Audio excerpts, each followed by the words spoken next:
Hello friends, welcome to my channel. My name is Meena and आज हम discuss करेंगे project method of teaching. इसमें हम सबसे पहले करेंगे introduction, definition, characteristics, principles, type of projects, steps of projects, advantages and disadvantages. सबसे पहले हम करेंगे कि प्रोजेक्ट मेथड होता क्या है। प्रोजेक्ट मेथड मॉडर्न मेथड है टीचिंग का, जिसमें जो करिकुलम और जो सिलेबस तैयार किया जाता है वो बच्चों के पॉइंट ऑफ व्यू को ध्यान में रख के तैयार किया जाता है। ये जो मेथड है वो फिलॉसफी ऑफ प्रैग्मेटिज्म और लर्निंग बाय डूइंग या लर्निंग बाय लिविंग प्रिंसिपल पे काम करता है। इसमें बच्चा जो है वो कुछ कंस्ट्रक्टिव एक्टिविटी करता है, अपने हाथ से करेगा या अपने आप करेगा नेचुरल कंडीशन में, तो बच्चा ज़्यादा सीखता है। प्रोजेक्ट ऐसा होना चाहिए जो कि रियल लाइफ से रिलेटेड हो। नेक्स्ट हम करेंगे डेफिनेशन। इसकी डेफिनेशन सर विलियम किलपैट्रिक के द्वारा दी गई थी, जो कि एक अमेरिकन एजुकेशनिस्ट थे और इस आइडिया के पीछे उन्हीं का दिमाग था। तो क्या डेफिनेशन है? According to W.H. किलपैट्रिक, a project is a whole hearted purposeful activity proceeding in a social environment. इसका मतलब है कि एक ऐसे उद्देश्यपूर्ण कार्य है प्रोजेक्ट जिसे कि कोई भी बच्चा लगन के साथ सामाजिक वातावरण में पूरा करता है। वेलार्ड ने भी इसकी डेफिनेशन दी थी, जो है a project is a bit of real life that has been imparted into school. Project एक ऐसा योजना है, ऐसा प्लान है जिसे कि हम रियल लाइफ से रिलेट करते हैं और स्कूल में उनको बच्चों से करवाते हैं। नेक्स्ट हम करेंगे करेक्टरिस्टिक्स ऑफ प्रोजेक्ट मेथड। तो इसमें सबसे पहले इसकी करेक्टरिस्टिक है कि ये बच्चों को सिर्फ क्लासरूम तक ही सीमित नहीं रखता है, बल्कि बच्चे बाहर की दुनिया में जाके एक्सप्लोर करते हैं और बहुत कुछ सीखते हैं। और जब बच्चा नेचुरल कंडीशन में जाके, नेचुरल सेटिंग में जाके कोई भी एक प्रोजेक्ट करेगा तो उससे बच्चा जो सीखेगा वो लर्निंग, एक तो रियलिस्टिक लर्निंग होगी और दूसरा उसे एक्सपीरियंस होगा, वो उसे लाइफ टाइम साथ में रहेगा। नेक्स्ट पॉइंट है कि बच्चा जो भी इसमें लर्निंग करता है वो एक इन्वेस्टिगेटिव लर्निंग होती है और सोल्यूशन बेस्ड लर्निंग होती है। बच्चा इन्वेस्टिगेट करता है कि क्या है, कैसे हो रहा है, क्या प्रॉब्लम है, उसका खुद सोल्यूशन निकालने की कोशिश करता है। प्रोजेक्ट मेथड में बच्चे के ऊपर जो है वो पूरा ध्यान दिया जाता है। बच्चा और इसमें एक्टिव इन्वॉल्वमेंट दिखाता है, क्योंकि बच्चा जो प्रोजेक्ट कर रहा है वो उसकी चॉइस का है। नेक्स्ट पॉइंट है कि जो प्रोजेक्ट मेथड है इसमें बच्चा प्रैक्टिकल नॉलेज ज़्यादा ग्रहण करता है, क्योंकि जब बच्चा किताबी ज्ञान लेगा तो बच्चे को इतनी जानकारी उस चीज़ के बारे में नहीं होती है, बच्चा ज़्यादा इंटरेस्ट शो नहीं करता है। लेकिन जब उसी चीज़ को वो प्रैक्टिकली अपने हाथ से करता है तो बच्चा जो है इंटरेस्ट भी दिखाता है और ज़्यादा अच्छे से समझ भी पाता है। नेक्स्ट पॉइंट है it encourages the spirit of scientific inquiry. मतलब जो भी बच्चा प्रैक्टिकल करता है उसमें कई बार बच्चे को इस तरह के प्रैक्टिकल दिए जाते हैं जिसमें कि वो उस प्रोजेक्ट के पीछे जो फैक्ट्स और फिगर्स हैं उनको ढूंढने की कोशिश करता है और अपने ज्ञान को बढ़ाता है। नेक्स्ट हम करेंगे प्रिंसिपल्स ऑफ प्रोजेक्ट मेथड। तो फर्स्ट प्रिंसिपल है principle of purpose. Principle of purpose में क्या है कि प्रोजेक्ट ऐसा होना चाहिए जो कि किसी पर्पस को पूरा करता हो, कि किस उद्देश्य से आप बच्चे को वो प्रोजेक्ट जो है वो करवा रहे हैं उसको पूरा करने वाला होना चाहिए प्रोजेक्ट। नेक्स्ट है principle of activity. Principle of activity का मतलब है कि प्रोजेक्ट जो है वो इस तरह का होना चाहिए जिसमें बच्चा एक्टिविटी ज़्यादा कर पाए। एक्टिविटी बेस्ड प्रोजेक्ट होना चाहिए ताकि बच्चा एक्सपीरियंस ले पाए और ज़्यादा सीख पाए। नेक्स्ट है प्रिंसिपल ऑफ एक्सपीरियंस। मतलब प्रोजेक्ट ऐसा होना चाहिए जो कि बच्चे को एक एक्सपीरियंस दे सके, जो कि उसके लाइफ टाइम उसके काम आ सके। Next principle of freedom. बच्चे को अपने प्रोजेक्ट को चूज करने की और अपने पॉइंट ऑफ व्यू रखने की पूरी छूट दी जानी चाहिए, ताकि बच्चा अपने आप को, अपने जो इमेजिनेशन है उसको पूरी तरह से एक्सप्रेस कर पाए। लास्ट प्रिंसिपल है प्रिंसिपल ऑफ रियलिटी। मतलब प्रोजेक्ट ऐसा होना चाहिए जो कि रियल लाइफ से मिलता जुलता हो और बच्चा जो उससे एक्सपीरियंस ले वो अपनी रियल लाइफ में भी यूज़ कर पाए। नेक्स्ट हम करेंगे टाइप्स ऑफ प्रोजेक्ट्स।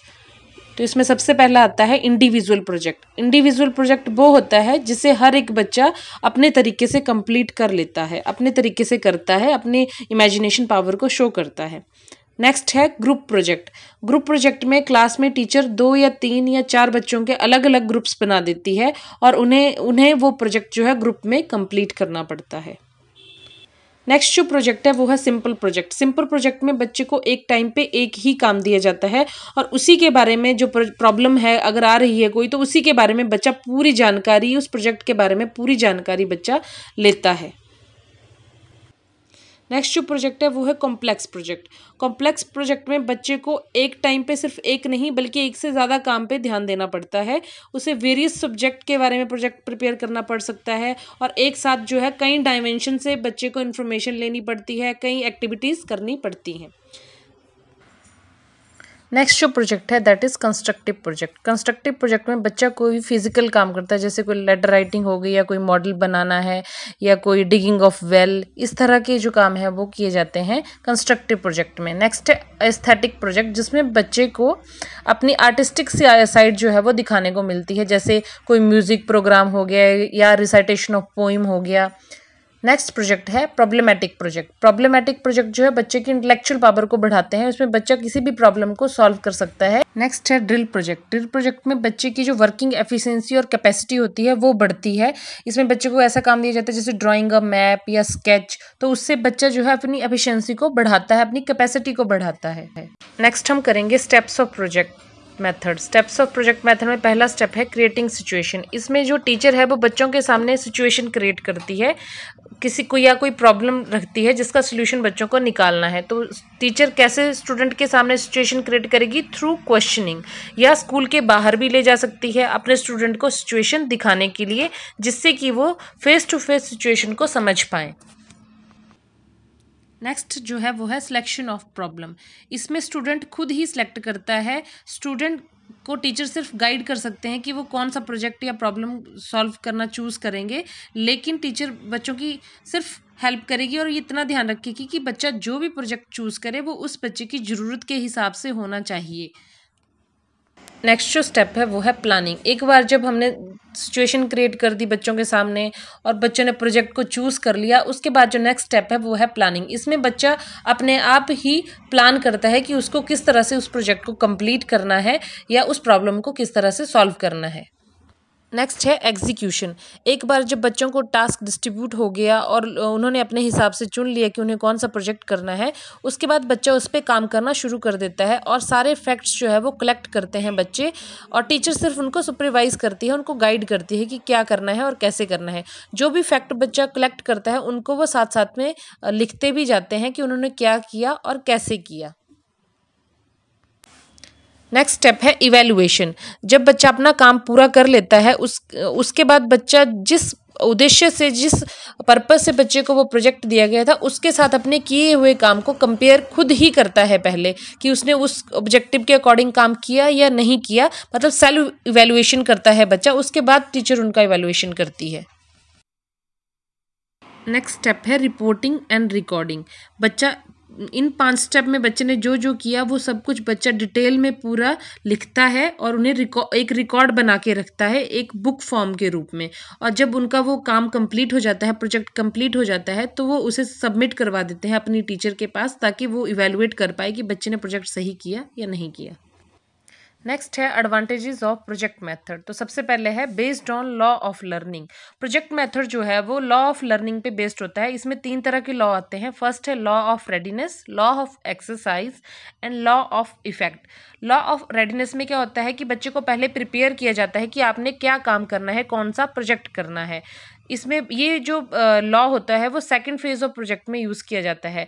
नंबर 2 है लॉ ऑफ एक्सरसाइज, जिसमें बच्चा जो है वो एक्वायर्ड नॉलेज को अप्लाई करता है, वो है law of exercise. And law of effect, जिसमें बच्चा जो है वो किसी भी काम को करने के बाद, उस प्रोजेक्ट को कंप्लीट करने के बाद सेटिस्फैक्शन और इंजॉयमेंट की फीलिंग लेता है, उसको बोलते हैं law of effect when they complete the project.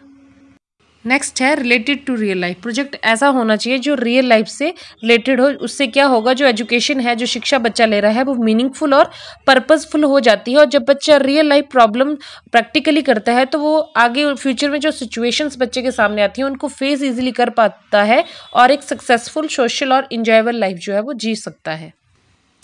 Next point है it provides self motivation as student themselves select plan and execute the plan. बच्चों को मोटिवेट करता है क्योंकि वो खुद उस काम को कर रहे हैं। नेक्स्ट है नो प्लेस फॉर रट्टे मेमोराइजेशन। मतलब इसमें बच्चे को कुछ भी रट्टा मार के नहीं करना है, बल्कि समझ के करना है, प्रैक्टिकली करना है, ताकि वो अच्छे से सीख सकता है। नेक्स्ट है children feel free to express themselves, show their creativeness and imagination. मतलब बच्चा अपनी इमेजिनेशन और क्रिएटिवनेस को दिखाने के लिए पूरी तरह से फ्री होता है। और इससे बच्चा ज़्यादा अच्छे से सीखता है। नेक्स्ट है डिसएडवांटेजेस। तो इसमें सबसे पहले डिसएडवांटेज है कि जो भी बच्चा प्रैक्टिकल करता है या प्रोजेक्ट करता है तो उनके ऊपर टेक्स्ट बुक्स या जो इंस्ट्रक्शनल मटेरियल है वो अवेलेबल नहीं होता है कई बार, जिससे बच्चे को प्रॉब्लम फेस करनी पड़ सकती है। और दूसरी डिसएडवांटेज है कि इसमें टीचिंग जो है वो डिसऑर्गेनाइज्ड हो जाती है, बैलेंस नहीं बिठा पाते हैं टीचर टेक्स्ट बुक्स और प्रैक्टिकल प्रोजेक्ट के बीच में।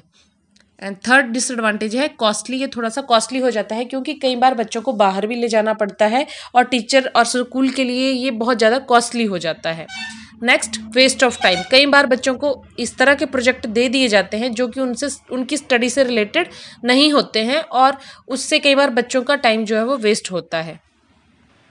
और इसकी लास्ट डिसएडवांटेज है कि parents are not always supportive for the project. जब आप बच्चों को कहीं बाहर ले जाते हैं, स्कूल से बाहर भी कई बार बच्चों को प्रोजेक्ट के लिए ले जाना पड़ सकता है, तो पेरेंट्स जो हैं कई बार इस चीज़ का सपोर्ट नहीं करते हैं, इस चीज़ के लिए राजी नहीं होते हैं। ये थी कुछ एक डिसएडवांटेजेस प्रोजेक्ट मेथड की। अगर आपको मेरे ये वीडियो पसंद आया हो तो please like, subscribe and share my channel. Thank you.